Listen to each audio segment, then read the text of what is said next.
lupa. Ajri. Saya juga lupa. Dari deg-degan Pak, dari awal. Iya, aduh punten ya. Oke, ada lagi yang tanyakan? Dari kelompok 6? Berapa cukup Pak? Cukup ya? Emang Ajri kelompok berapa? Kelompok 6 Pak. Oh, kelompok 6 ya. Iya. Udah, silakan. Ical ditutup. Baik, Pak. Terima kasih banyak Pak atas masukan dan pertanyaannya, Pak. Bisa menjadi penambahan wawasan buat kelompok kami, Pak. Oke.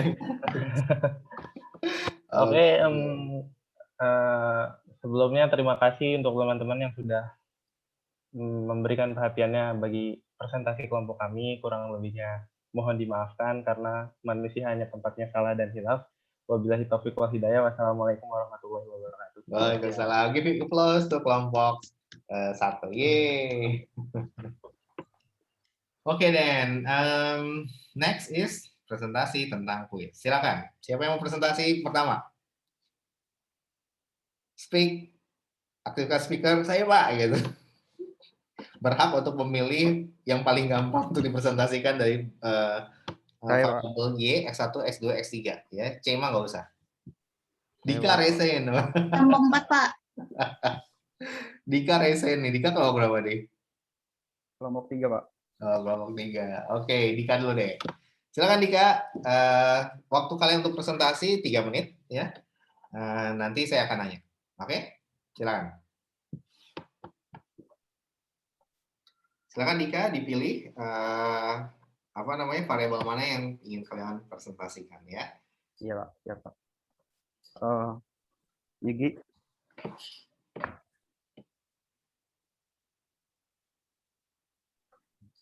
Selamat siang teman-teman, apakah suaraku terdengar jelas? Jelas. Dengar. Selamat siang teman-teman, kalau lagi aku ucapin, saya Pagi Marita Simanjuntak, absen 28, sebagai perwakilan dari kelompok 3 akan membuka presentasi kami. Yang kami pilih adalah variabel Y, yang akan dijelaskan oleh rekan saya, Dika Subandi, absen nomor 5, dan anggota lainnya adalah Eri Setiawan, absen nomor 7, Farah Sania Putri, absen nomor 10, dan Ivan Immanuel Hutapea, absen 13. Selanjutnya kepada Dika, saya persilakan. Assalamualaikum warahmatullahi wabarakatuh. Waalaikumsalam. Ini keren banget lah si Yang Ye. Luar biasa. Perkenalkan, nama saya Dika Subandi dari kelompok 3. Saya akan mewakili teman-teman saya untuk menjelaskan variabel Y yang ditugaskan oleh Pak Resi tentang earning management. Sebelumnya saya akan menjelaskan tentang earning management, yaitu rekayasaan laba oleh manajer. Dalam pendekatan manajemen laba ini ada dua, yaitu akrual sama yang real.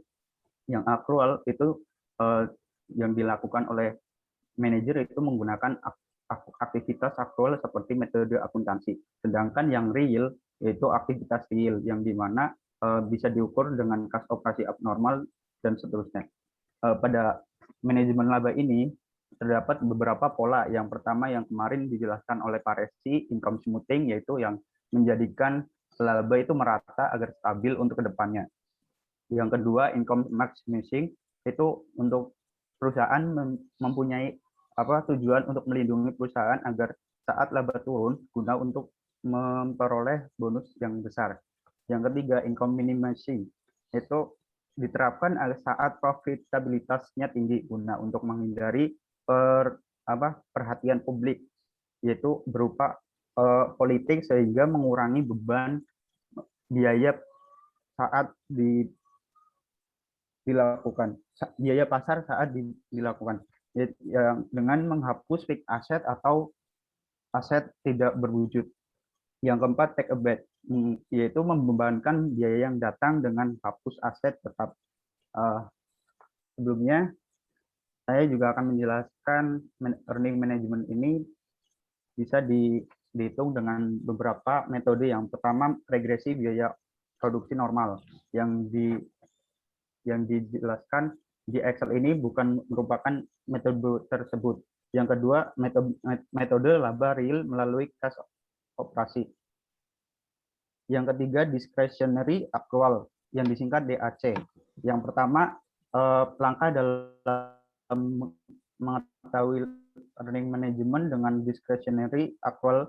Yang pertama yang dijelaskan di Excel ini ya, yaitu accrual IT itu nilai total accrual yang pada perusahaan yang kita observasi pada tahun yang kita observasi. Dalam hal ini perusahaan yang saya observasi yaitu Astra Agro Lestari pada tahun 2020. Sementara untuk mencari accrual pada tahun 2020 perusahaan tersebut menggunakan NI, yaitu net income kurangi dengan CFO tahun 2020. CFO ini cash flow from operation tahun 2020.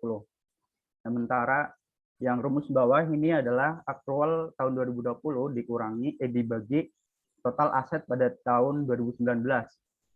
Ini aset IT min 1 yang berarti IT itu IT min 1 itu tahun 2019 pada perusahaan tersebut. Nah, sementara rumusnya alfa 1 ditambah B1 dikalikan sales tahun 2020 dikurangi delta AR 2020 dibagi aset 2019 ditambah beta 2 dikalikan PPE 2020 dibagi aset 2019 ditambah ini adalah error term atau variabel gangguan, yaitu variabel pengganggu pengganti semua variabel yang dihilangkan dari model namun secara kolektif mempengaruhi variabel terikat. Nah, itu rumus yang disajikan dalam Excel ini. Wow, impresif. Lanjut. Saya akan melakukan beberapa inputan data dari sheet yang Y, yaitu pada perusahaan Astro Agro Lestari terbuka. Pada tahun 2020 yang tahun yang kita observasi, perusahaan ini sudah menerbitkan laporan keuangan yang disajikan di tampilan layar di sebelah Excel. Nah, ini merupakan laporan konsolidasi yang saya gunakan, yang sudah saya cari di idx.com, di idx.co.id. Yang saya unduh ini adalah laporan konsolidasi yang sudah diaudit oleh PwC, KAP Big Four, yang sudah ditandatangani oleh presiden perusahaan. Jadi saya menggunakan ini karena lengkap dibanding yang PDF lainnya atau Excel lainnya. Nah, untuk menginput data-data yang diperlukan, saya menggunakan konsolidasian ini. Yang pertama net income pada tahun 2020.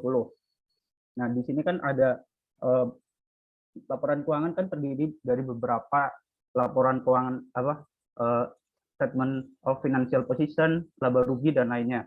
Nah, sedangkan net income ini biasanya dicari di laba rugi. Laba rugi itu di bawah neraca. Nah, ini yang saya gunakan adalah pendapatan bersih tahun 2020. Yang di sini dinyatakan dalam jutaan rupiah, sehingga saya pada angka ini dikalikan 1 juta biar ntar di variable X itu kan terhadap ada saham yang beredar itu satuannya lembar. Jadi saya menggunakan satuan rupiah sehingga yang laporan tadi dikali 1 juta. Yang kemudian kita harus menginput cash flow from operation tahun 2020, yaitu arus kas dari kegiatan operasi.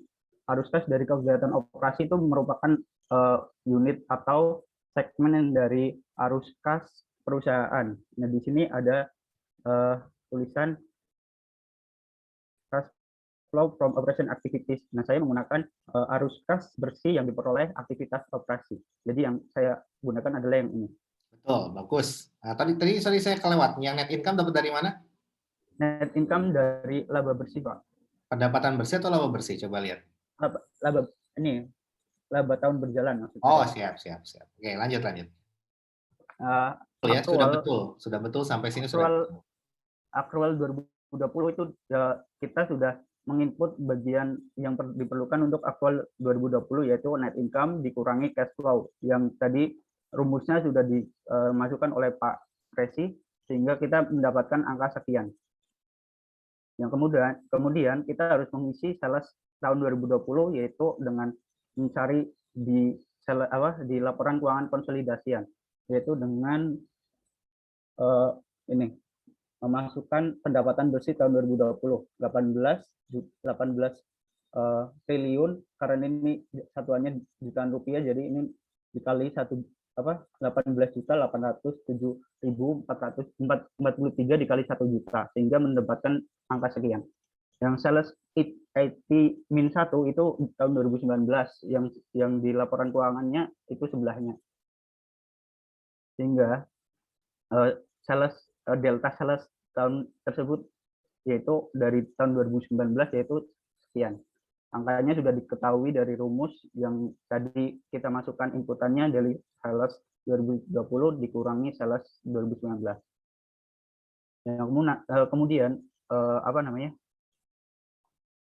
komponen yang harus kita input yaitu akun receivable atau piutang usaha tahun 2020, yaitu dengan mencari laporan keuangan berupa AR, kan itu kan aset, berarti biasanya di neraca.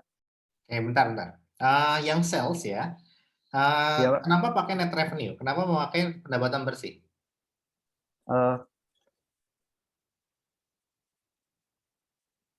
Karena setahu saya sales revenue itu mungkin dari penjualan, kan perusahaan ini melakukan operasinya tuh penjualan gitu, Pak. Jadi saya menggunakan penjualan bersih. Betul ya. Sangat bagus banget jawabannya. Jadi betul sekali menggunakan pendapatan bersih ya. Kalau nanti diketahui, saya lupa ngasih tahu kemarin dia. Tapi alhamdulillah nih udah dijelasin ya. Alhamdulillah kalian nggak salah tahu. Ya, jadi menggunakan pendapatan bersih. Betul sekali. Net sales yang kita akan net sales yang akan kita masukkan. Karena nanti sales itu ada pendapatan kotornya dalam bentuk pendapatan brutonya ya sebelum dikurangi dengan biaya-biaya untuk yang dikeluarkan untuk penjualan ya. Jadi seperti itu. Jadi harus sudah net ya, sudah dikurangi dengan biaya-biaya yang terkait dengan agar penjualan itu bisa dilakukan. Oke, lanjut. Ya, Pak. Ya, kita lanjutkan untuk bagian komponen akun receivable tahun 2020. Kita cari lagi di neraca bagian aset lancar. Nah, di sini kan ada piutang lain-lain dan piutang usaha. Nah, kita mencarinya tuh piutang usaha. Setahu saya piutang usaha sama piutang lain-lain itu berbeda. Nah, sedangkan di sini tuh ada dua kan. Nah, yang tahu saya setelah mencari atau observasi pada beberapa literatur ataupun channel YouTube, saya menambahkan ini antara kedua ini komponen ini 391.000 ditambah 374.000. Nah, itu dikalikan 1 juta karena dalam laporan tersebut satuannya jutaan rupiah. Kemudian AR lanjut dulu, silakan lanjut. Gimana? Lanjut lagi. Untuk komponen AR 2019 berada di kolom sampingnya, yaitu untuk ini tadi kita menggunakan cara yang sama untuk AR 2019 karena ada piutang usaha, berarti dua-duanya ini ikut, yaitu 356 ditambah 12.000 dikali 1 juta. Seperti itu. Ya, betul ya. Di kelas ini ada yang nanya ke saya nggak sih tentang Pak gunanya piutang usaha atau total piutang? Saya lupa waktu itu. Kalau nggak salah maksud saya itu yang trading receivables ya. Piutang lain-lain itu tidak termasuk, bukan AR, itu order receivables ya. Piutang lain-lain itu maksudnya ke aset lain ya, aset lainnya. Sehingga kita pakai AR di sini adalah yang trading receivables atau akun receivables ya. Nah, akun receivable is trading receivables. Sebenarnya ada yang nanya gitu, cuman saya lupa. Dari kelas ini bukan ya? Ayo ngaku, coba ngaku. Saya, Pak. Saya, Pak. Oh, Muna ya? Saya, Pak, yang tanya. Waktu itu jawabnya Ya, Pak. gimana ya? Semua AR gitu, semua piutang masuk gitu. Oh iya.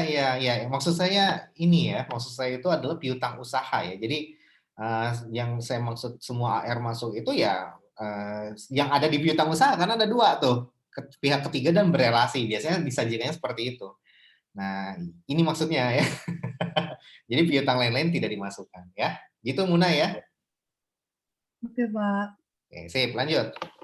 Oke, untuk itu saya lanjutkan. Untuk mencari delta AR sudah diketahui rumusnya yang dimasukkan oleh Pak Resi. Kita tinggal untuk menginput bagian AR 2020 ditambah ini nih, AR, maksudnya di input juga AR 2019. Kemudian kita di sini untuk mencari PPE aset tetap tahun 2020, sehingga kita harus mencari NGLK bagian aset tidak lancar, yaitu aset tetap di sini. Nah, saya memasukkan angka 9 juta sekian dalam laporan konsolidasi yang satuannya jutaan rupiah, jadi saya mengalihkan 1 juta. Kemudian aset 2019 juga sama, mencarinya di total aset 2019 berarti 26.974.000 sekian dikalikan 1 juta. Begitu, Pak. Oke, bentar loh. PPE-nya apa aja itu? PPE-nya di sini tidak itu, Pak. Apa namanya? Di sini tidak diketahui, berarti di sub-subnya biasanya ada. Benar, Pak. Saya cari. Ya, yang kamu masukkan yang mana tuh? Yang PPE yang 9242 itu yang mana? Yang apa? Nah, tetap.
Nah, ini ya, silakan ke atas sedikit.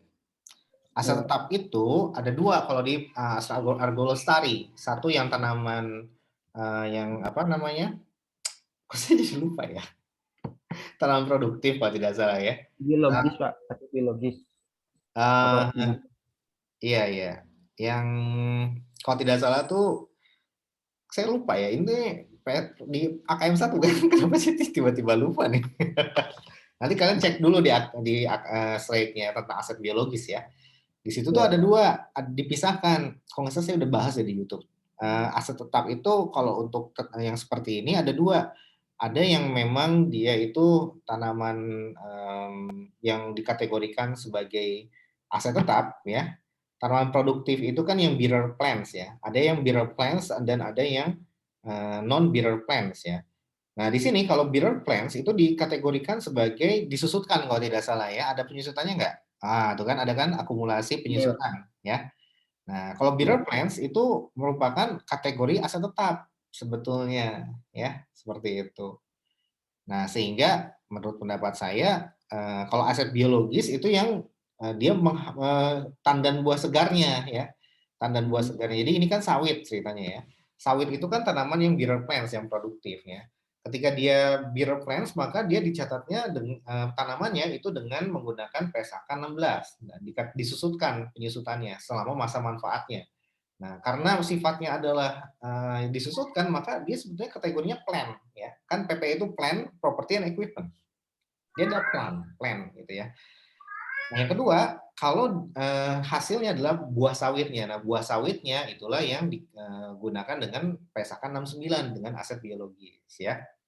Nah, nanti aset biologis ini dimasukkan kan sawitnya itu ada yang udah dalam bentuk buah.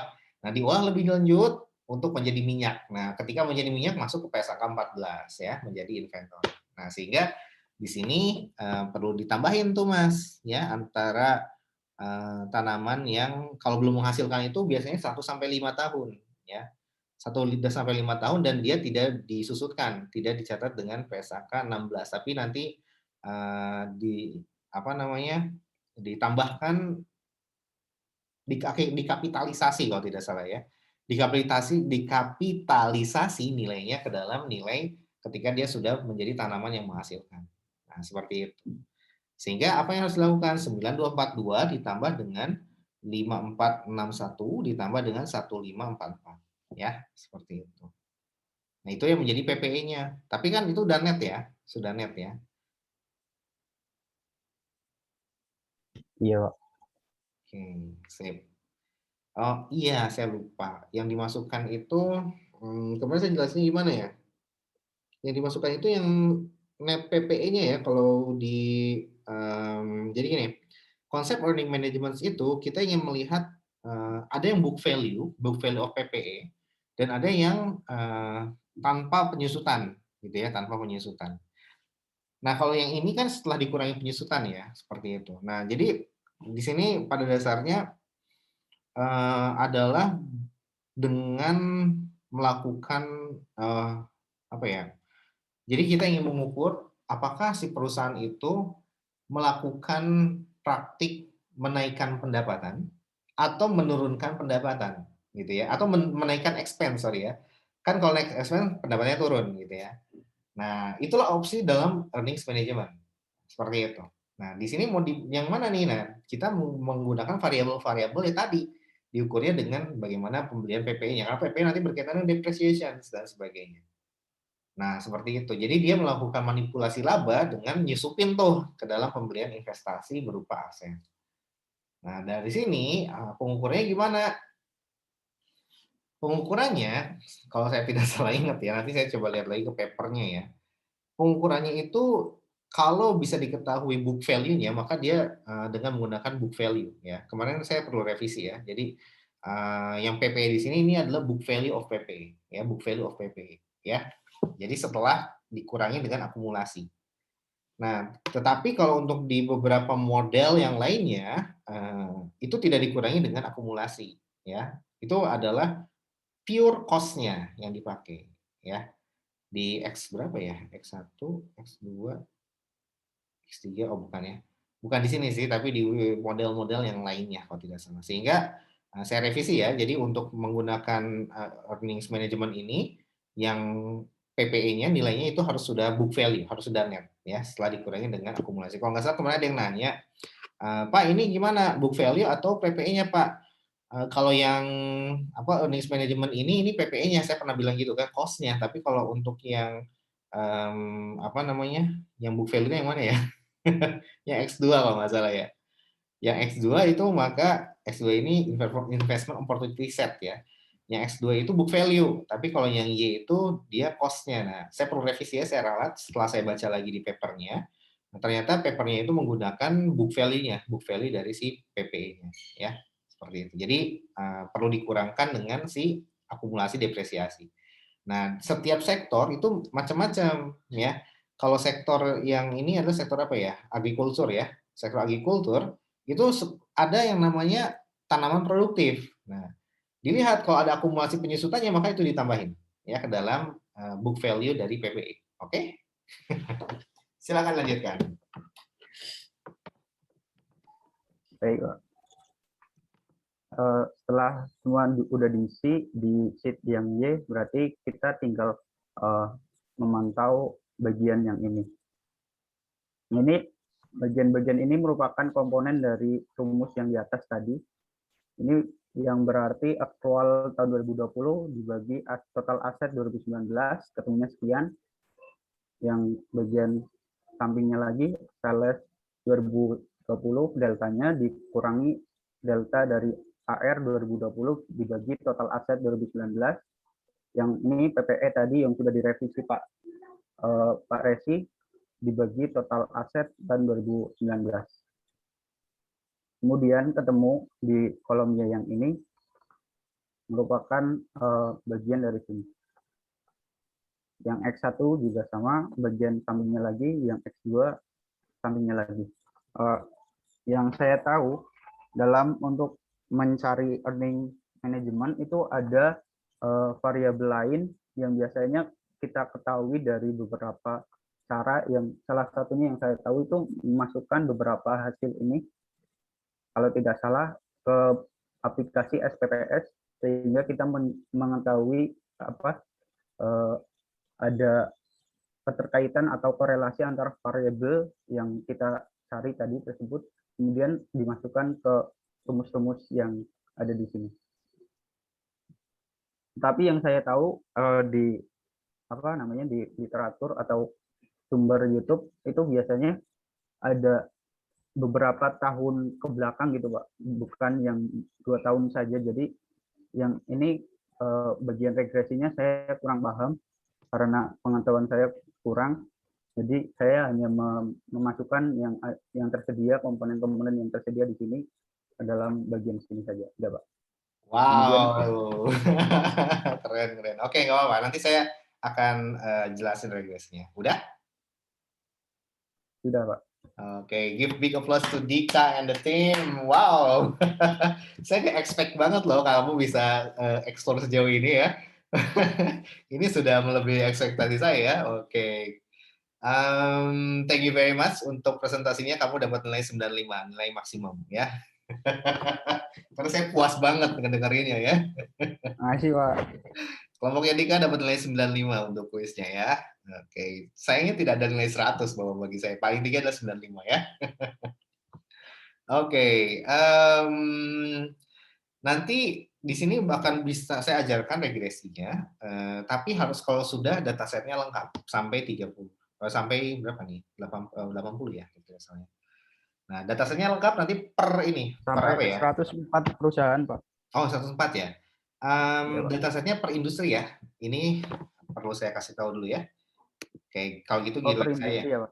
Nah, jadi per industri. Nah, nanti per industri dikelompokkan.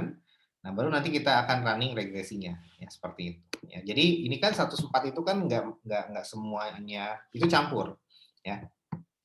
Jadi kalau template yang saya berikan kan saya pisahin ya. Jadi 104 itu ada judulnya tuh. Ada yang sektor apa dan sektor apa gitu ya. Nah, itu jangan dihapus ya. Oke, mungkin saya bisa presentasi dulu ya. Thank you, give big applause to kelompoknya Dika. Yeay. Keren banget ya. Sampai explore tentang konsepnya earnings management ya. Aduh, itu udah wow, bagi saya itu sudah keren banget ya. Karena konsep earnings management ini sangat langka dilakukan oleh dosen-dosen PKN ya. Karena memang konsep yang agak susah untuk dipahami. Ya. Nah, dan kalian nanti saya ajarin untuk bagaimana mendapatkan kesimpulan apakah terjadi positif earnings management atau terjadi negatif earnings management ya seperti itu. Tapi nanti setelah semua dataset lengkap dan kita akan regresikan berdasarkan industrinya ya seperti itu. Jadi ada yang paling kecil itu kan 21 ya. Ya itu mau tidak mau nanti coba saya akalin ya. Biasanya regresi itu kalau di bawah 30 itu jelek hasilnya. Nah, makanya nanti mungkin yang industri-industri yang 20-an di bawah 30 nanti akan saya gabung-gabungin ya dengan diregresikan bareng-bareng dengan industri lainnya gitu ya. Nah, oke, saya perlu kasih tahu dulu kepada kalian ya di sini. Oke, very outstanding ya penjelasan mengenai langsung kelompok yang langsung Y itu wow. Oke, dan udah mengerti ada yang dinamakan real earnings management, ada yang actual earnings management, itu juga suatu apa ya? Walaupun kalian mungkin baru meraba-raba, tapi bagi saya itu udah bagus banget ya. Apa namanya? Walaupun baru kulitnya, baru mungkin pengertiannya doang, belum tahu dalamannya kayak gimana Pak, cara ukurnya nggak masalah. You did your homework berarti ya, you did your homework dan kamu menguasai banget kelihatan dari Y-nya ini banget, kamu cari literatur kemana-mana gitu ya. Nah itu yang saya sangat harapkan ya. Dan bisa menjelaskan mengenai regresi tadi saya lihat nyontek di sini ada banyak comments di situ ya, ada alpha, ada beta 1, ada yang ini, wow. Artinya kamu betul-betul belajar ya, wah, itu sangat luar biasa ya, Masya Allah ya. Nah, terima kasih ya kelompoknya Ogi, Dika, dan Teams ya. Nah, di sini saya akan jelaskan konsep earnings management dulu. Nah, nanti saya revisi ya. Di sini book value ya, book value dari PPE, book value dari PPE. Book value dari PPE, oke. Kita menggunakan modified Jones. Jadi, siapa yang menemukan konsep ini? Konsep ini pertama kali ditemukan oleh Jones ya di tahun 1980-an ya. Kemudian dimodifikasi lagi di tahun 95 oleh si Jones ya. Ini dari Amerika. Kemudian dikembangkan lagi oleh Kotari, oleh Kaznick dan Kotari ya. Kaznick tahun 99, Kotari di tahun 2005. Nah, Kotari ini yang lebih ininya lagi, yang lebih filosofis lagi ya, dikembangkan yang lebih gila lagi dari modelnya si Jones ini. Ya, nah, dan ada dua, ada yang actual earnings management dan ada yang real earnings management ya. Yang real earnings management nggak saya kasih karena lumayan ribet. Kalau ini udah paham, baru bisa memahami yang real earnings management ya. Nah, nanti saya akan pada dasarnya apa sih yang dimaksud dengan discretionary accrual? Kita ingin mendapatkan dari semua data yang ada di laporan keuangan, kita ingin mengeluarkan tacit knowledge-nya gitu. Maksudnya tuh kesimpulannya ini terjadi earnings management atau tidak gitu. Itu kan suatu hal yang susah ya. Hanya dari angka-angka aja nggak akan tahu. Nah, tetapi dengan rumus statistik bisa ya. Nah, dan ini pengembangan model ini bertahun-tahun ya, sehingga akhirnya ditemukan model yang seperti ini yang bisa mampu mengukur terjadinya manajemen laba yang dilakukan oleh perusahaan atau tidak. Itu keren banget ya. Dan kalau kalian mau tahu, kalau untuk mengetahui secara lebih pasti itu tuh harus kita menjadi insider perusahaan. Dia menjadi seolah-olah detektif gitu ya. Ikut ke perusahaan, tahu dalamannya kayak gimana. Wah, ini perusahaan jelek gitu ya. Nah, kalau mau yang beneran harus kayak gitu, tapi itu kan takes time ya. Investigasi seperti itu memerlukan biaya yang mahal dan juga capek. Nah, dengan adanya ini kita ketahuan gitu. Manipulasi angkanya gitu ya. Nah, seperti itu. Nah, dari sini sebetulnya ingin mencari nilai dari discretionary accruals. Jadi accruals-nya itulah yang dimanipulasi oleh si manajemen ya. Bisa dikecilin, bisa dinaikin ya. Sales-nya bisa dinaikin, sales berkaitan juga dengan AR gitu ya. Kemudian PPI-nya juga berkaitan dengan cash flow yang ini ya, cash flow untuk investment gitu ya. Nah, dan sebagainya. Nah, dari situ baru nanti bisa kelihatan. Jadi intinya adalah ini adalah mencari accruals ya. Nah, manajemen laba itu dilambangkan oleh yang error terms ini, residual. Namanya ini adalah residual. Tadi sudah dijelaskan ini error terms ya, betul ini error terms dan ini kita namakan sebagai residual. Nah, residual inilah ya yang akan kita cari nilainya. Inilah yang akan kita cari dan untuk membuktikan apakah terjadi positive earnings management atau negative earnings management. Nah, gitu. Kalau negatif berarti mengurangi laba dengan cara menaikkan expense. Kalau positif berarti memanipulasi laba dengan cara mempermainkan sales-nya. Nah, ya gitu ya. Nah, caranya ya dengan statistik mau tidak mau ya, dengan statistik tapi dibagi lag dari total asetnya gitu ya. Lag itu adalah T-1 ya, aset tahun sebelumnya. Nah, penambahannya itulah yang dinamakan accruals discretionary accruals. Dan itulah yang dinamakan E ini. Dan itulah yang dinamakan esensi evidence yang betul-betul tidak bisa terbantahkan gitu ya bahwa dia melakukan manajemen laba. Nanti hasilnya bisa positif atau negatif atau nol. Nah, seperti itu. Jadi ini sangat mengasihkan sekali. Kalian bisa bermain banyak bahwasanya oh ternyata AALI melakukan manipulasi laba dengan positif earnings management. Nah, berarti kalian ketika kerja di Direktorat Jenderal Pajak, nanti kalian akan concern untuk melakukan audit. Audit apa, Pak? Audit terhadap sales-nya. Kemungkinan terjadi pembengkakan di sales. Nah, kayak gitu ya. Nah, ini berguna sekali untuk teknis di DJP. Seperti itu ya. Kemudian, nah ini nanti kita cari ya. Kita cari kalau sudah terisi semua. Nah, yang saya maksud terisi semua adalah yang ini ya. Nah, yang ini nih ya. Di sini kelompok 1 akan walaupun pembagiannya adalah per kelompok 104 ya, tetapi di sini saya kan kayak gini ya, kelompok 6. Nah, di sini ada yang memang beberapa kelompok yang dia tidak hanya satu aja, tapi ada 3 dan 4 gitu ya. Nah, sengaja untuk distribusinya harus rata. Tapi nanti setelah semua terisi, semua akan dikembalikan kepada PIC-nya masing-masing. Contohnya gini, kelompok 1 dia adalah kebagian consumer cyclicals, teknologi sama industrial. Yang utamanya adalah basic materials ya. Nah, yang ini jangan dihilangin. Ini jangan dihilangin ya, penting ini. Kenapa? Karena saya ingin urutan nomornya. Nanti ini saya akan kembalikan ke jatahnya yang consumer cyclicals. Nah, yang ini. ya akan melanjutkan yang di bawahnya, gitu ya. Nah, sehingga apa? Nanti dimasukin lagi sesuai dengan pembagian yang ada di sini. Nah, kelompok 2 consumer cyclicals. Nah, cuma nanti dibantu ngitungnya oleh kelompok 1 gitu loh maksudnya. Nanti ketika analisis ya dibalikan lagi ke kelompok awalnya, yaitu milik kelompok 2. Nah, itu penting ya. Nah, sehingga nanti apa? Sehingga ketika melakukan regresi untuk mengukur earnings management, saya akan lakukan per sektor. Nah, ini kan udah di atas 30 nih. Nah, yang di bawah 30 yang mana? Nah, ini digabungin sama saya, gitu ya. Nah, karena 21 kan di bawah 30. Ini digabungin jadi satu nanti regresinya. Kemudian yang infrastruktur, ini udah di atas, sudah aman. Nah, yang ini saya gabungin ya, yang 27 ini. Nah, untuk mendapatkan nilai residual dari earnings management. Gitu ya. Oke. Dan selanjutnya, yang Y udah di take over sama kelompoknya Ogi. Silakan. Siapa lagi yang mau ingin presentasi? Berarti urutan X1, X2, X3 ya. Rizal, oh ini Rizal yang kemarin di Instagram Live itu. Aduh, Azri. Oh ini ya.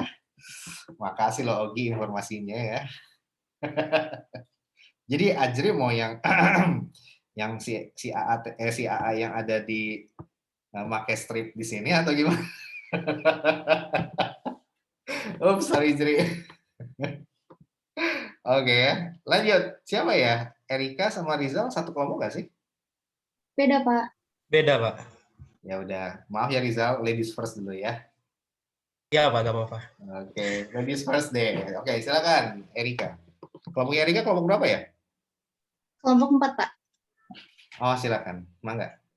Baik. Untuk mohon izin untuk share screen ya, Pak.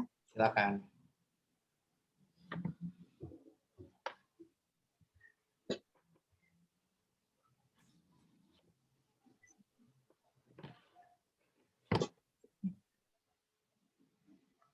Sebelumnya, izinkan saya untuk membuka presentasi dari kelompok kami.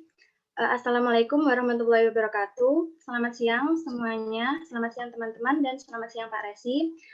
Kami dari kelompok 4 akan mempresentasikan hasil diskusi dari kelompok kami, yaitu tentang leverage. Anggota kami terdiri dari 5 orang, yaitu yang pertama saya, Elsa Amalia, absen nomor 6, dan selanjutnya ada Erika, absen 8, yang selanjutnya ada Ferdi, absen 11, yang selanjutnya ada Kunta, absen 15, dan yang terakhir adalah Ruhut, absen 25. Nah, selanjutnya akan saya serahkan kepada Erika untuk menjelaskan tentang yang akan kami diskusikan, yang sudah kami kerjakan ini. Silahkan. Baik, bismillahirrahmanirrahim. Assalamualaikum warahmatullahi wabarakatuh. Selamat pagi teman-teman. Terima kasih untuk rekan saya, Elsa, atas pembukaannya yang sangat spesial. Terima kasih juga kepada Pak Resi yang telah membimbing kami. Lalu terima kasih kepada teman-teman yang sudah hadir pada Zoom meeting pada siang hari ini. Sebelum saya memulai tentang penjelasan leverage ini, mungkin kita agak sedikit kaku ya sepertinya. Mungkin nggak tahu, mungkin Erika saja atau teman-teman juga merasakan. Baik, bagaimana nih teman-teman kabarnya? Semoga sehat ya. Semoga Pak Resi juga sehat dalam kondisi yang optimal pada saat ini. Begitu. Semoga puasanya lancar. Amin. Semoga yang teman-teman yang cewek nih, semoga puasanya lancar sampai nanti buka ya. Jangan ada tamu begitu, karena itu sangat menyebalkan dari kata sendiri. Baik, tanpa berlama-lama lagi nih teman-teman. Erika mau kirim-kirim salam ke siapa? Salah. Aduh, kalau untuk salam kayaknya terlalu banyak Pak. Saya banyak salam ke teman-teman. Gitu. Oke, lanjut. Baik, untuk leverage ini, leverage itu apa? Leverage itu adalah salah satu dari sekian financial ratio dalam financial management yang menjelaskan tentang sejauh mana sih aset itu dibiayai dengan hutang begitu. Jadi kalau misalkan kita lihat dari rumus ini, leverage ini adalah total liabilities dibagi dengan total aset. Nah, That's why dari rumus ini nanti kita tahu sejauh mana sih aset itu dibiayai dengan debt. Nah, di sini Erika sudah kebagian 20 perusahaan. 20 perusahaan ini Erika ambil salah satu yaitu Elnusa Terbuka. Nah, di sini sudah Erika tampilkan catatan atas laporan keuangan, namun ini ada di bagian laporan keuangannya. Yang diminta adalah tahun 2020. Nah, bagaimana nih untuk total liabilities-nya? Kita bisa lihat di bagian sini. Mohon maaf, mungkin Erika kecilin sedikit ya. Mangga. Nah, ini udah benar semua ya. Kalian udah langsung ambil dari laporan tahunan ya, yang audited ya? Iya, Pak. Oke, kalau kelas sebelah masih salah ngambilnya, masih dari yang Excel-nya. Ya, harusnya dari yang udah lengkap laporan tahunan seperti ini. Jadi bisa kelihatan di CLK-nya ya. Good job. Keren. Sebentar, ini kok agak nge-lag laptop Erika ya. Kurang memadai. Oh, emang harus dikirim-kirim salam dulu kali ya ke cowok yang paling spesial di kelas ini mungkin ya. Aduh, Siapa? sayangnya bukan di kelas ini, Pak. Oh, bukan di kelas ini, di mana tuh sih? Kayak Azri, anak BC juga ya, salah. Corresponding teman-teman. Mohon maaf ya. Nah, di sini sudah nampak nih liabilities-nya. Yang kita pakai adalah total liabilities. Total liabilities di sini kan ada current dan ada non-current. Namun yang kita pakai adalah total liabilities. Di tahun berapa? Karena dimintanya tahun 2020, maka kita pakai yang ini. 3.821.826. Nah, ternyata Elnusa Terbuka ini saat saya lihat di catatan atas laporan keuangan maupun laporan keuangan itu sendiri, dia itu menggunakan IDR atau rupiah begitu. Jadi untuk hal ini tidak ada perubahan lagi ya, maksudnya nggak perlu dikonvert lagi ke USD seperti itu. Nah, setelah itu tinggal di input datanya dan total asetnya juga kita input kembali, ada di sebelah page sebelumnya.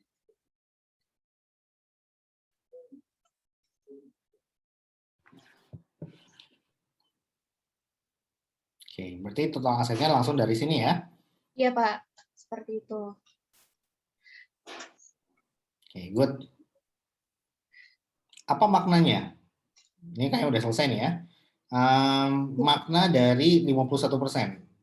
Baik. Untuk makna dari 51%, ini sama ya, Erika juga memasukkan dari CLK tersebut, dari neracanya Elnusa Terbuka, dan ketika dibagi liabilities, dibagi total aset dari Elnusa Terbuka pada tahun 2020, itu menghasilkan leverage 51%. Dan ini artinya ada porsi 51% dari total asetnya itu yang dibiayai oleh liabilities. Begitu, Pak. Dan ini Erika sudah, ini Erika sudah menelusuri dari beberapa perusahaan ya Pak, ternyata ada juga yang 133%. Berarti ini Erika juga kaget Pak waktu melihat, wah ternyata semua asetnya bahkan ada yang kelebihan gitu loh. Maksudnya dari asetnya ini semuanya hampir semua dibiayai oleh liabilities. Porsinya di sini 133%. Siapa nama perusahaannya? Apa nama perusahaannya? Nama perusahaannya MITI, Pak. Ini Mitra Investindo Terbuka. Waktu Erika lihat di IDX, ternyata dia itu sempat hampir didepak gitu Pak dari pasar saham, karena di tahun 2019 mereka itu harga sahamnya tuh jatuh banget sampai 0 rupiah begitu. Lalu naik lagi di Desember 2020 kemarin, itu mulai naik lagi jadi 107. Makanya mereka ya alhamdulillahnya masih bisa bersaing Pak, walaupun memang butuh effort yang lebih lagi. Dan ternyata equity-nya sebentar Pak. Equity itu kelihatan nggak equity-nya? Kita harus lihat equity-nya juga. Negatif equity dong itu berarti dong. Kalau nggak salah, iya, betul. Wah, gila tuh. Astagfirullah. Itu Dan serius juga negatif equity ya? berdasarkan laporan keuangan mereka negatif, Pak. Wow. Wow. Kok bisa sampai 100 itu sahamnya? Itu digoreng tuh namanya tuh. Masya Allah. Saya juga nggak tahu ya, Pak. Itu digoreng kan oleh para bandar, itu digoreng untuk biar bisa naik ke atas 100. Nanti begitu banyak yang beli, nanti tinggal dilepas lagi. Itu hati-hati, jangan yang negatif equity itu harus kita waspadai. Iya. Oke, Terima kasih, Pak. lanjut. Dan ternyata di sini juga ada yang sedikit, Pak. 9%. 9% ini perusahaannya itu Harum, HRMN. HRMN. Harum Energi Terbuka. Dia porsi liabilities-nya itu sangat sedikit. Jadi mereka mungkin bisa memanfaatkan dari ekuitas mereka untuk membiayai aset, bisa juga dari current aset itu sendiri, yaitu cash. Mungkin bisa seperti itu, gitu Pak. Kurang lebihnya dari saya. Saya mohon maaf apabila penyampaian saya mungkin sedikit berputar-putar karena saya juga masih belajar. Baik, untuk itu saya kembalikan kepada Elsa. Namun sebelumnya mungkin dari Pak Resi sendiri ada yang ingin ditanyakan atau? Oke, saya tanya ya. Silakan Pak. Saya tanya ya. Ini kalau di presentasi di lomba itu biasanya langsung kayak gini nanya. Kok saya jadi bingung ya nanya apa ya? Saya jadi penasaran. Di sini berarti belum semua yang dimasukkan. Ada yang div 0 dan sebagainya itu yang masih belum dimasukkan ya?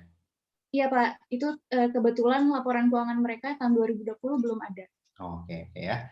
Jadi batas akhirnya kan per April ya, 30 April. Jadi nanti pas Mei kalian follow up lagi ya.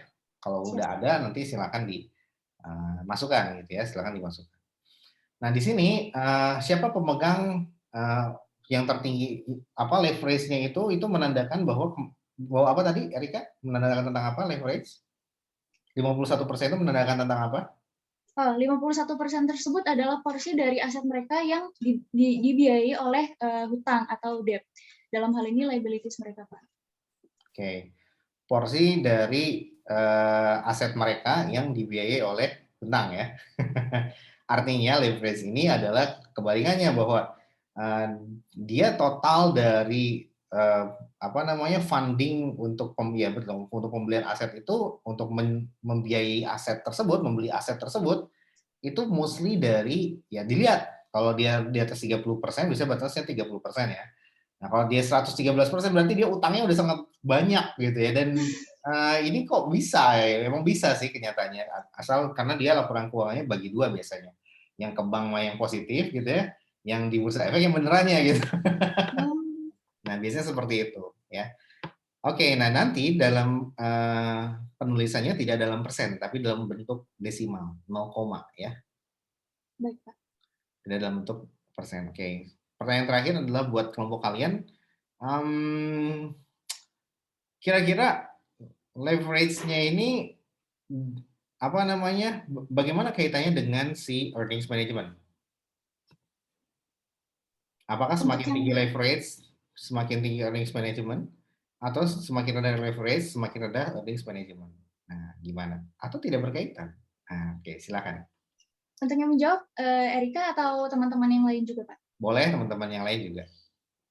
Mungkin teman-teman yang lain ada yang jawab, atau langsung sama Erika gitu? Mangga, so. Bebas, ya. Ya udah, Erika dulu, nanti Erika minta bantuan siapa langsung sebut nama ya. Ya.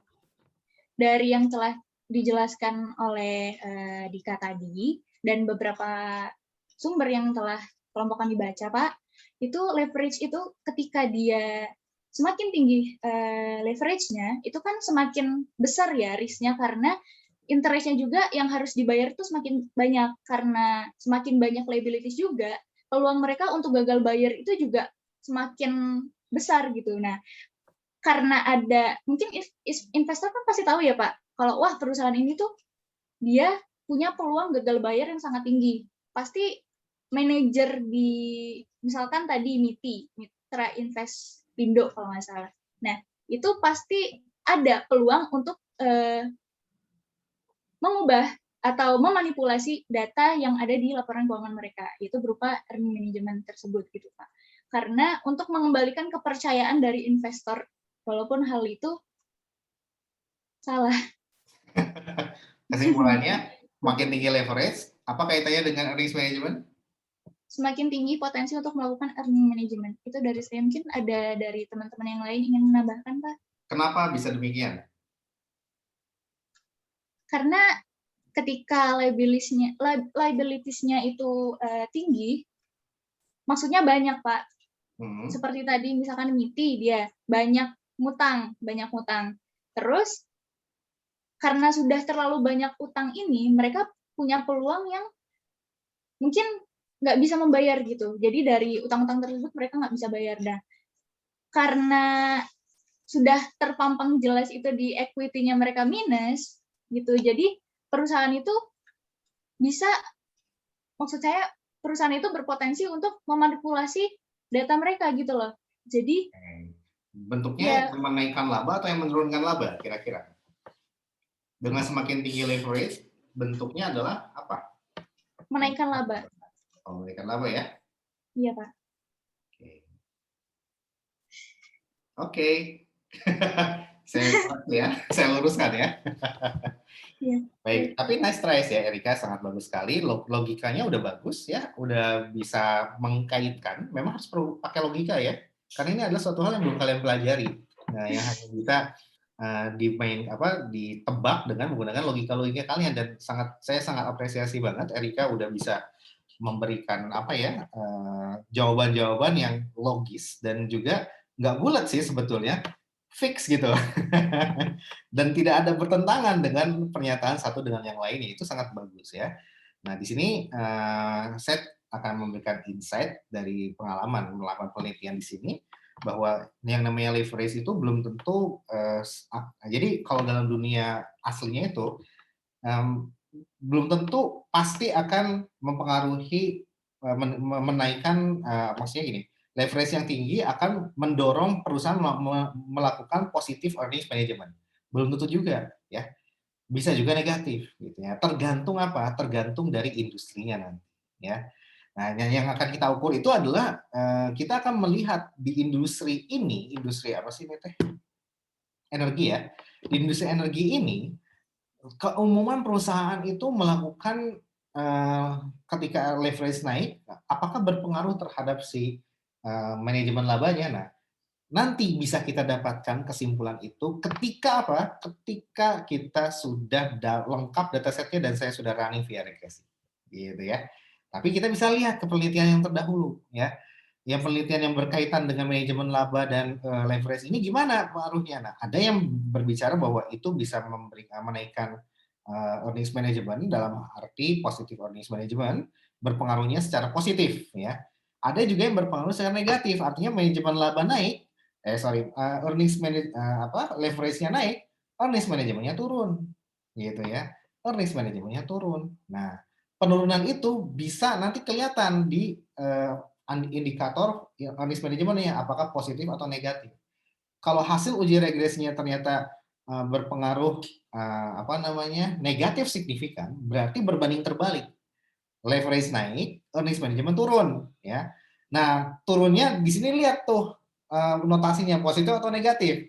Nah, kalau di perusahaan tersebut ternyata negatif, ya, ternyata negatif, maka praktik menurunkan labanya itu menurun. Artinya apa? Artinya dia tidak melakukan earnings management dengan cara memanipulasi si expense-nya, dengan cara menaikkan si expense. Gitu ya. Nah, itu baru kelihatan setelah semua datanya lengkap, nanti kita akan running regresinya. Gitu ya. Oke, thank you Erika and the team. Baik, terima kasih kembali Pak. Oh ya Pak, ada tadi satu hal yang lupa Erika sampaikan, bahwa tujuan leverage ini itu agar keuntungan bisnis itu semakin maksimal, return of investment-nya. Begitu Pak. Mungkin sekian dari penyampaian Erika. Erika kembalikan lagi kepada Elsa selaku moderator kelompok kami. Terima kasih. Baik, terima kasih Erika, terima kasih juga Pak Resi atas masukannya. Nah, teman-teman, itu presentasi dari kelompok kami. Terima kasih atas perhatiannya. Apabila ada kurang lebihnya kami mohon maaf. Assalamualaikum warahmatullahi wabarakatuh. Assalamualaikum warahmatullahi wabarakatuh. Oke ya, terakhir nih. Kelompok 1 udah. Kelompok berapa? Tadi teh Dika 4 ya? 3, Pak. 3. Kelompok Erika kelompok berapa? 4, Pak. 4. 1, 3, 4 udah. Tinggal 2 dan 5 ya. Oke, yang mungkin ini satu lagi nanti sisanya minggu depan ya. Minggu depan dicicil ya. Minggu depan tinggal penjelasan yang sisanya. Oke.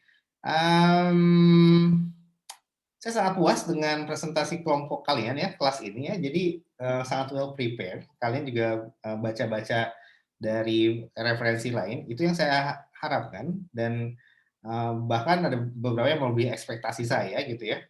Nah, dengan mencari-cari yang lainnya, dan justru itu yang saya harapkan gitu. Sangat saya harapkan itu tuh, harapan saya tuh, kalian paling baca aja lah gitu, udah lumayan.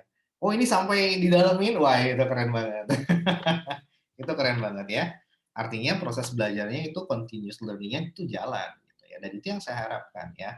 Hanya dengan demikian kalian akan bisa mendapatkan value dari mata kuliah dan dari riset ini ya. Oke, sekarang kelompok siapa yang mau presentasi? Kelompok 2, Pak. Kelompok 2, Pak. Kelompok 2 ya, oke. Kelompok 2 siapa nih? Ayu, kelompok berapa Ayu? Kelompok 5, Pak. Aduh, telat nih ya. Yaudah, kelompok 2 dulu. Tadi teh, sorry. Yang Rizal kelompok berapa? Kelompok 2, Pak. Oh, siap. Ya, siap. Rizal, silakan Rizal. Baik, Pak. Sebelumnya, apakah boleh share screen dulu, Pak? Tunggu, Ajri, tolong disimak ya, Ajri. Iya. Oke deh. Gini dong, Ajri. Gini dong. Oh, iya ya. Oke deh. Silakan, Rizal mau presentasi yang apa? Wow, this is really very interesting ya. Thank you very much. Oh, Cheetos. Oh, Cheetos International. Ini kan yang memproduksi kursi ya? Iya, Pak. Wow, mau presentasi yang mana? Mau jelasin yang variabel X2, Pak. X2 ya? Iya. Oke. Oke, silakan. Oke. Assalamualaikum warahmatullahi wabarakatuh. Waalaikumsalam warahmatullahi wabarakatuh. Sebelumnya, apakah suara saya terdengar dengan baik? Jelas kan? Oke, baik, terima kasih. Perkenalkan kami dari kelompok 2. Mohon izin untuk mempresentasikan progres kerja tugas kelompok kami, yaitu sesuai instruksi dari Bapak Resi, kami akan menjelaskan tentang variabel X2 yang menjelaskan tentang investment opportunity set. Sebelum memulai presentasi kali ini, alangkah lebih baiknya saya memperkenalkan anggota dari kelompok kami. Pertama ada saya sendiri, Muhammad Rizal Sukrianto dengan nomor presisi 17. Selanjutnya ada saudara Adrianus Bayu Anggara Gozali dengan nomor presisi 1. Kemudian ada saudara Azhara Nugrahmi dengan nomor presisi 4. Lalu saudara Gustama dengan nomor presisi 12. Dan yang terakhir saudari Ruli Mazaya dengan nomor presisi 26. Oke, tanpa berlama-lama lagi, selanjutnya kami akan memulai presentasi. Kami mohon untuk teman-teman dapat menyimak dengan baik presentasi kali ini. Untuk saudara Adrianus Bayu, tempat dan waktu dipersilakan. Terima kasih saudara Rizal. Mohon izin Pak Revi dan teman-teman. Saya akan mempresentasikan mengenai komponen yang pertama dari variabel X2 ini, yakni tentang market value to book value of equity. Nah, di sini yang pertama akan kita cari data number of outstanding ordinary shares. Oke, data ini sorry saya interupsi. Jelaskan ya, dulu. Pak. Investment opportunity set itu untuk apa? Ya, silakan. Oh ya, siap, Pak. Ya. Mohon maaf Pak, nanti yang investment of opportunity set akan dijelaskan oleh Azhara Nugrahmi, Pak. Oh gitu. Oh ya, silakan. Ya. Kamu dulu aja nggak apa-apa. Iya Pak. Saya menjelaskan market to book value of equity ini, yaitu rasio pasar untuk mengukur pertumbuhan perusahaan melalui perbandingan nilai pasar saham dengan nilai buku saham tersebut. Nah, yang pertama data yang kita cari adalah number of outstanding shares dari ini masing-masing kelompok. Di sini PT Citos International Tbk, saham yang beredarnya sejumlah 1 miliar.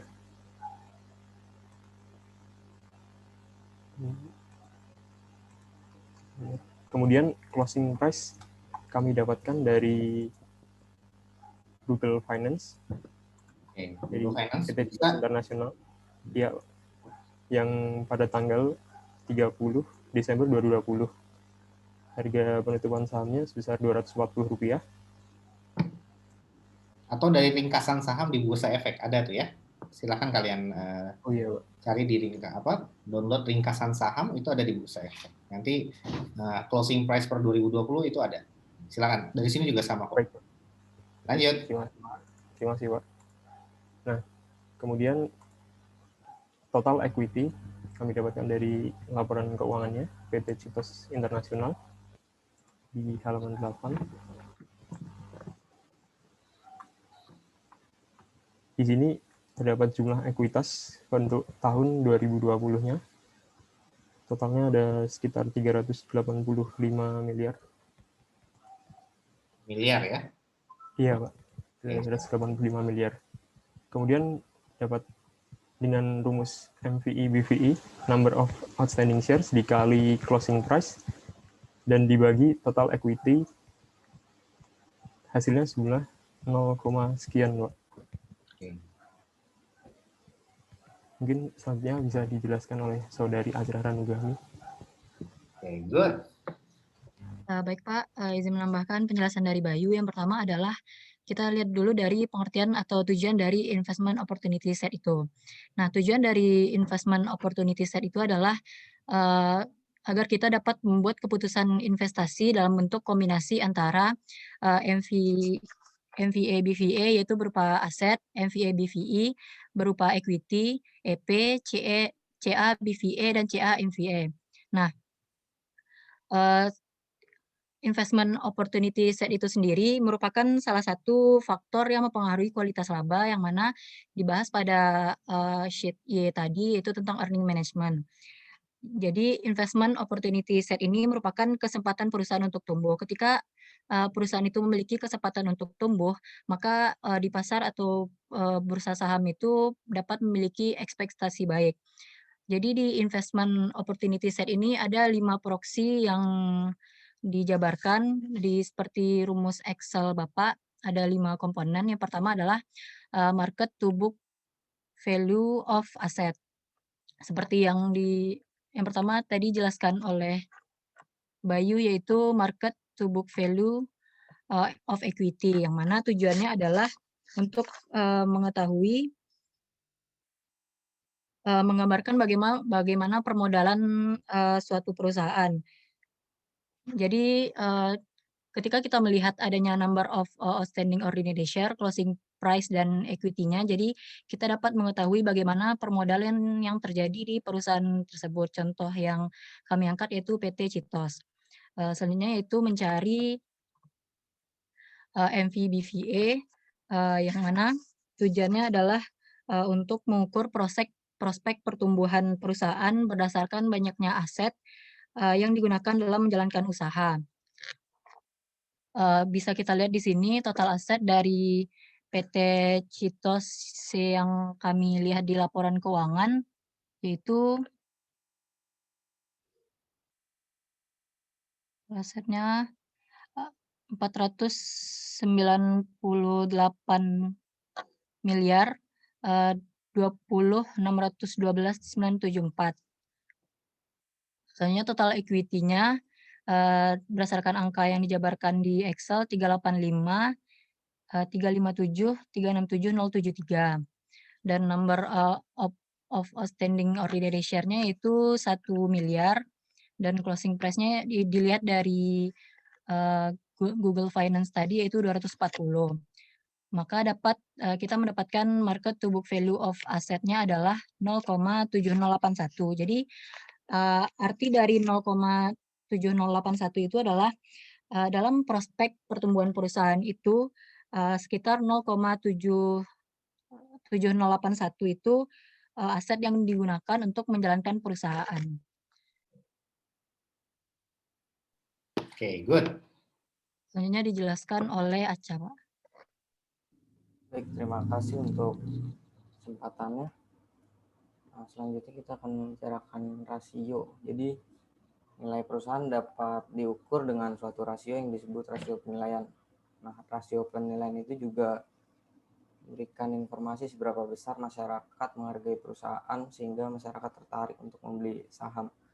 Nah, dengan harga yang lebih tinggi dibanding nilai bukunya, jadi masyarakat bisa menghargai saham dengan harga yang lebih tinggi dibanding nilai bukunya. Nah, selain itu rasio ini juga menggambarkan apresiasi pasar terhadap kemampuan perusahaan dalam menghasilkan laba. Nah, di sini ada earning to price ratio, yaitu cara mencarinya sudah ada rumusnya langsung. Earning per share dibagi closing price. Nah, untuk earning per share-nya sudah langsung terhubung dengan variabel di X1, yaitu caranya dengan net income dikurangi dividend preference dibagi number of outstanding ordinary share. Untuk closing price-nya sendiri tadi seperti sudah dijelaskan Azhara, itu ada di Google Finance atau di ringkasan saham Bursa Efek yang sudah dijelaskan Pak Resi tadi. Terima kasih. Untuk selanjutnya akan dijelaskan oleh Rizal. Oke, good. Oke, terima kasih. Selanjutnya saya akan menjelaskan tentang capital expenditure to book value of assets atau disingkat CAPBVA. Di sini digunakan untuk melihat besarnya aliran tambahan modal saham perusahaan. Dengan tambahan modal saham ini, perusahaan dapat memanfaatkannya untuk tambahan investasi aktiva produktifnya, sehingga berpotensi sebagai perusahaan yang bertumbuh. Nah, rumusnya sendiri itu yaitu menggunakan book value of fixed asset di tahun ini dikurangi book value of fixed assets di tahun sebelumnya, lalu dibagi oleh total aset. Di slide ini juga telah ditunjukkan book value of fixed asset-nya itu di tahun ini itu di 29.840.874.085. Lalu habis itu dikurangi dengan 249.694.393.23, lalu dibagi 498.020.612.974. Oh ya, sebelumnya ini book value of fixed asset ini seperti yang dijelaskan sebelumnya, itu dengan menggunakan harga perolehan PPE dikurangi oleh depresiasinya. Oke, selanjutnya akan dijelaskan oleh Saudari Ruli. Baik, terima kasih Rizal. Jadi di sini saya akan menjelaskan tentang CAP MVA atau Capital Expenditure to Market Value of Asset. CAP MVA itu apa? CAP MVA itu rasio yang digunakan untuk menunjukkan aliran tambahan modal saham dalam perusahaan, yakni selisih nilai aktiva tetap namun dibagi dengan jumlah dari penilaian saham dan total aset yang dikurangi total ekuitas perusahaan. Yang mana rumusnya udah ditulis di Excel, yaitu CAP MVA book value atau nilai buku dari fixed asset dari tahun anggaran berjalan, yaitu tahun 2020 itu sendiri dikurangi dengan book value tahun anggaran periode tahun sebelumnya, yaitu tahun 2019, dibagi sama total aset dikurangi total equity yang kemudian ditambah outstanding share yang dikalikan dengan closing price. Nah, tadi di sini itu book value-nya dari fixed asset tahun 2020 tadi sudah dijelaskan sama Rizal, yaitu sebesar 239.840.874.085. Kemudian book value yang tahun sebelumnya, yaitu tahun 2019, sebesar 249.614.390.323. Kemudian total asetnya sebesar 498 020 612 974. Total equity yaitu 385 357 363 073. Kemudian outstanding share-nya itu sebesar 1 juta dan closing price-nya itu tadi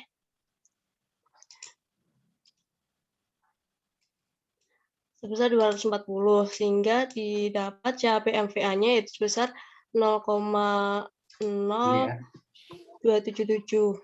Oke. Dan maknanya apa?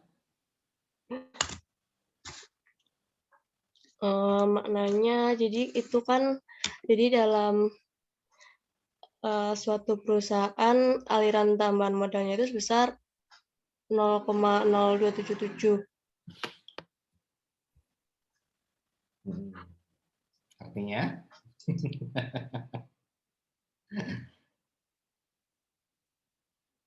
Jadi itu mengalami penurunan ya, Pak? Kenapa? Karena negatif itu mengalami penurunan ya aliran modal aliran tambahan modalnya. Iya, jadi tidak melakukan capital expenditure, tapi melakukan penjualan. Gitu, penjualan aset. Karena kan book value dari asetnya berkurang, gitu, asetnya menjadi berkurang, ya, seperti itu. Nah, jadi maknanya adalah kalau dia negatif berarti dia tidak melakukan capex, tapi melakukan yang namanya penjualan dari asetnya. Nah, hati-hati ketika terjadi penjualan aset, ngapain? Jangan-jangan bangkrut. Nah, gitu maksudnya ya. Oke, pertanyaan buat kelompok kalian. Coba jelasin lagi, apa yang dimaksud dengan investment opportunity set? Untuk apain sih sebetulnya variabel ini tuh? Untuk mengetahui apa gitu?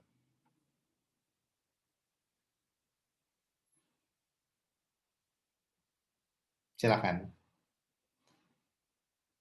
Zahra atau siapa yang mau jelasin atau Uli? Investment opportunity set itu untuk mengetahui bagaimana nanti keputusan kualitas laba yang akan kita ambil untuk perusahaan itu, Pak. Oke, jangan digeser dulu ya. Ini kualitas laba ya. Ini adalah IOS-nya ya. Nah, IOS-nya ini, kualitas laba ini adalah earnings management, IM ya. Bisa diukur dengan menggunakan earnings management. Tadi ya, bisa Jones model, Kotari model dan sebagainya ya. Nah, tetapi perhatikan kalau dia kualitas laba dan dikaitkan dengan earnings management, apabila terjadi manajemen laba baik positif ataupun negatif earnings management, maka Maka kualitas labanya jelek gitu maksudnya. Jadi kita berbanding terbalik cara menafsirkannya kalau kita menggunakan bahasa kualitas laba. Ya, bagaimana cara mengukur kualitas laba? Memang bisa menggunakan discretionary accruals ya atau earnings management model yang Kotari dan Jones gitu ya. Nah, tetapi cara menafsirkannya itu berbeda. Kalau terjadi earnings management berarti kualitas labanya jelek, ya, semakin menurun. Kalau tidak terjadi earnings management atau berkurang earnings manajemennya, maka kualitas labanya naik, gitu ya. Jadi kalau earnings manajemennya naik, berarti kualitas labanya turun, gitu ya. Nah, ini turun. Tapi sebaliknya, kalau earnings manajemennya turun, kualitas labanya naik. Nah, gitu. Nah, beda kalau ini kata-katanya bukan earnings management, tapi kata-katanya bukan kualitas laba. Apabila kata ini saya ganti dengan IM, ya udah, maksudnya tidak ada penafsiran apapun, ya just IM itu aja, yang terjadi manajemen laba atau tidak gitu ya. Nah, pada dasarnya investment opportunity set itu untuk apa sih? Untuk mengukur pada dasarnya adalah apakah dalam suatu perusahaan itu seberapa ini untuk menunjukkan tadi siapa yang menyebutkan ya growth ya, Tama kalau nggak salah ya, Gustama ya kalau nggak salah ya. Ini untuk menunjukkan growth bahwa kalau dia positif maka dia merupakan perusahaan yang sedang growing stock gitu atau growing emiten gitu ya, atau growing corporate gitu, atau corporation ya, growing firm gitulah. Nah, maksudnya apa? Maksudnya dia sedang melakukan ekspansi perusahaan gitu, ekspansi penjualnya ditingkatkan, makanya dia beli aset yang banyak gitu. Untuk apa? Untuk men-trigger sales-nya gitu ya. Nah, tapi perusahaan yang melakukan sehingga apa? Sehingga opportunity kita untuk berinvestasi di perusahaan tersebut akan besar. Karena kenapa? Perusahaannya sedang tumbuh. Berarti labanya akan naik. Akan menghasilkan net income di masa yang akan datang. Net income masa yang akan naik berarti harga dari saham tersebut diprediksi dalam jangka panjang akan naik juga. Nah, itulah investment opportunity set ya, untuk memprediksi seberapa besar peluang kita kalau kita berinvestasi di sini, maka bagus atau enggak gitu. Nah, itu untuk itulah investment opportunity set atau IOS yang menunjukkan bahwa kesimpulannya adalah growing firm atau tidak, gitu ya. Nah, itu yang pertama. Ya, yang kedua, pertanyaannya adalah dari 5 indikator ini mana yang dipilih? Menurut kalian, mana yang merupakan indikator terbaik untuk menjelaskan bahwa ini tuh perusahaan yang sedang grow, yang sedang tumbuh, gitu ya. Sehingga kalau perusahaan yang sedang tumbuh itu perusahaan yang dicari-cari orang, ya, orang yang akan karena sahamnya diprediksi akan naik, gitu ya, kalau dia sedang tumbuh, ya. Sehingga contohnya BRIS ya, atau TWR, gitu ya. Nah, itu adalah contoh-contoh growing stock ya, yang tadinya berasal dari 800 sekarang menjadi 1000, atau yang berasal tadinya 500 menjadi 2300, itu BRIS kayak gitu. Nah, dari kelima ini mana yang bisa memprediksi bahwa itu adalah perusahaan yang sedang grow atau tidak, sedang growing atau tidak? Dari kelima ini, kira-kira yang mana?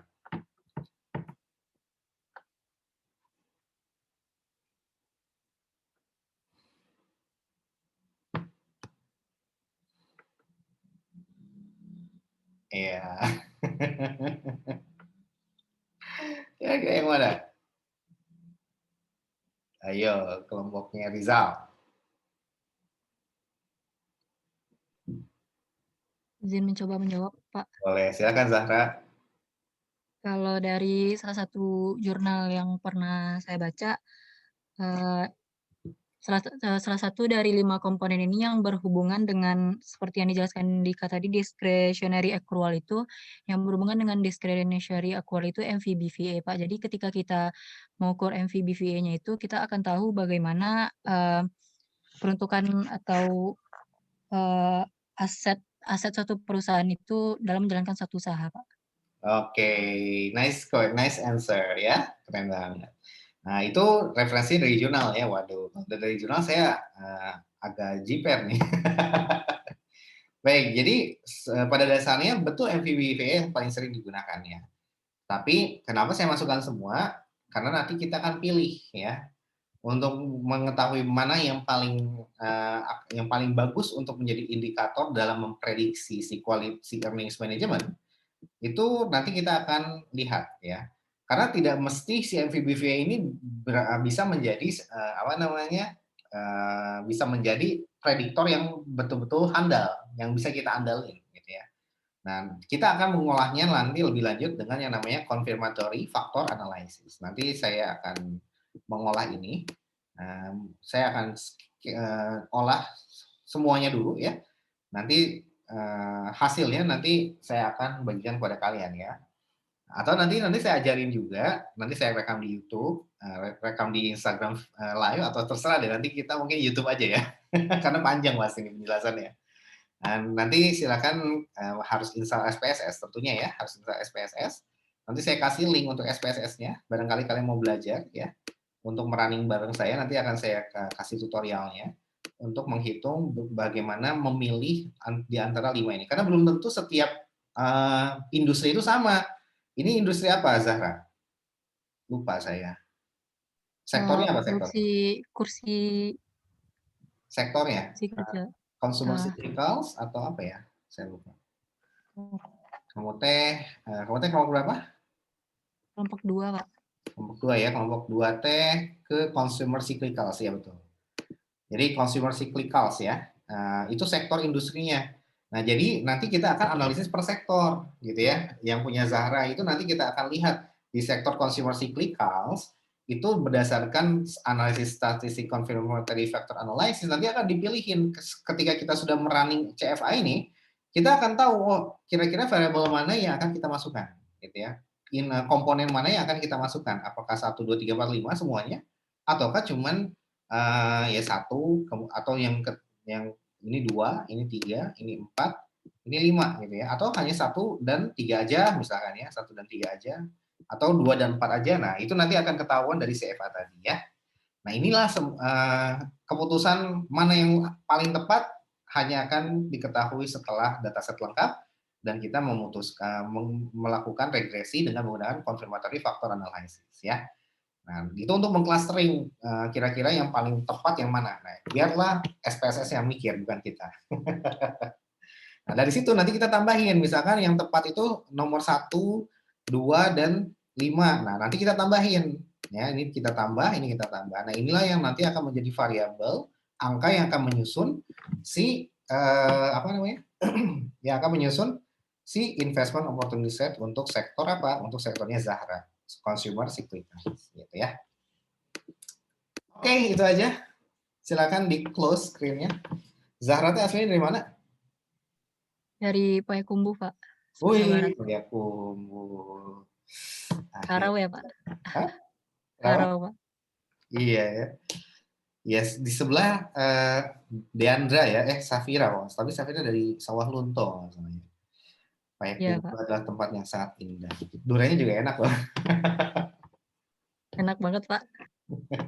Emang kamu gimana musim durian? Bulan apa aja musim durian di sana? Sekarang lagi musim sih, Pak, soalnya tergantung daerah-daerahnya gitu, Pak. Ada beberapa daerah yang panennya beda-beda, Pak. Itu duriannya dari hutan ya, kalau nggak salah ya? Iya, Pak. Kalau yang sekarang dari daerah namanya Piladang, Pak. Oh gitu, aduh. Itu saya di sana harganya berapa? 15.000 ya? Ada yang 15, ada yang kalau yang gede, kalau langsung ke tempat jatuhnya gitu bisa 9.000 per buah yang. Aduh, itu durian paling enak yang pernah saya coba dibandingin durian Medan, enakan yang Payakumbuh itu. Saya pernah ke sana, akhirnya kita biasanya disajikan di sisi jalan ya. Langsung nongkrong gitu, ditawar ya. Teman saya orang Padang juga, berapa? 15.000, ngapain lu tawar? Udah segitu nggak usah ditawar. Udah murah banget ya. Begitu dijual ke Depok, udah harganya menjadi 50 sampai 75.000. Oke, thank you very much ya. Gimana? Seru kan risetnya?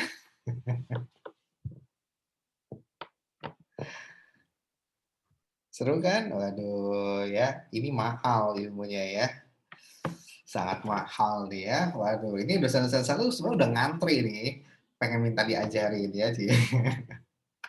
Pengen riset bareng saya ya. Waduh, ini kalian nih udah bisa nanti menerangkan dengan seperti tadi, udah keren ya. Tinggal saya ajarin regresinya. Nah, mudah-mudahan nanti ada beberapa tahap lagi. Saya mengharapkan datasetnya bisa lengkap sampai semester ini berakhir ya. Bahkan kalau bisa secepatnya aja gitu, minggu depan udah lengkap ya nggak masalah gitu ya. Nah, jadi nanti karena nanti atau paling tidak ya, saya nggak tahu ya apakah kalian bisa cepat atau enggak, cuman mungkin saya akan kasih waktu sampai dengan UTS ya. Sampai dengan UTS, sehingga nanti pas pada saat UTS, liburan UTS ya, kalian kapan sih terakhir kali masuk?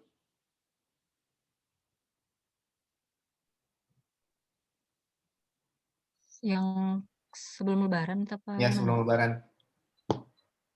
Minggu ke-6 terakhir, Pak. Tanggal. Oh, minggu depan udah terakhir berarti ya? Iya, Pak. Iya, Pak. Oke. Paling tidak, oh iya berarti nanti setelah UTS nggak ada minggu tenang ya. Saya berharap sebetulnya gini, the time is very tight ya. Kalian pengennya gimana nanti ya let me know aja ya. Kalau saya sih agendanya karena dataset ini sebenarnya bisa dikebut ya, seminggu juga udah jadi, udah bisa gitu ya. Kemudian dan saya tidak akan kasih PR ya. Jadi kalian bisa nyelesain dataset ini. Nah, tahapannya adalah setelah dataset selesai, ini udah habis waktunya, mohon maaf ya. Nanti saya minta waktu sedikit dulu ya. Karena nanti begitu sudah dataset selesai, tahapan selanjutnya adalah kita melakukan literatur review, ya literatur review. Nah dari situ barulah kalau outputnya adalah ingin bisa membuat suatu artikel, maka kalian mau tidak mau harus melakukan literatur review. Nah jadi minimal harus ada 25 jurnal, ya, yang masing-masing variabel itu harus didukung minimal oleh 5 jurnal. Bahwa IOS berpengaruh terhadap manajemen laba, gitu ya, atau bisa kualitas laba, ya nggak masalah, itu masih sama dalam konteks yang sama. Nah, cari minimal 5 per variabel ya. X1 ke Y, X2 ke Y, X3 ke Y, C1 ke Y, C2 ke Y gitu ya. Nah, bahkan kalau lebih bisa lagi, lebih banyak lebih baik gitu. Jadi misalkan yang X1 bisa dapat 7 ya, itu alhamdulillah. Itu lebih bagus ya. Nah, 5 itu hanya sedikit gitu. Itu hanya sedikit, itu masih kurang. 25 jurnal dalam suatu paper itu nggak akan kualitasnya kurang gitu ya. Kalau saya biasa ke KTTA saya itu bisa sampai ratusan jurnal. KTTA loh, ratusan jurnal ya. Tapi satu KTTA ya. Kalau ini ya kita mini riset, namanya juga mini ya. Ya udah paling 25 sampai 30 itu masih inilah masih affordable ya. Nah, setelah itu baru setelah kalian baca jurnal, kalian pertama dataset udah tahu gimana cara mengkoleksi datasetnya, filosofi di dalamnya gimana, angka-angkanya dari mana aja udah tahu, itu penting. Yang kedua, literatur gitu ya, baca. Nah, setelah itu gimana? Setelah itu baru nanti kita baru bisa bikin tulisan. Nah, gitu caranya. Nanti KTTA kalian pun bisa kayak gini nanti. Jadi kalian udah selangkah lebih awal nih ya. Lulus dari saya, ilmu akuntansi dapat, ilmu riset yang lebih jauh lebih tinggi di atas ilmu akuntansi keuangan menengah 2 ini juga sedikit dapat ya. Ya, jadi kalau levelingnya itu AKM itu ya dalam belajar di akademia ini, pertama levelingnya itu mata kuliah ya, bisa teknis dan sebagainya. Di atasnya baru tadi case study ya, case study project ya. Di atasnya lagi baru riset. Nah ini kalian udah yang top notch-nya gitu ya. Seru lah pokoknya ya. Cuma memang perlu pelan-pelan ya, saya nggak bisa memaksa ya, harus pelan-pelan ya, by process. Oke? Udah itu aja, capek.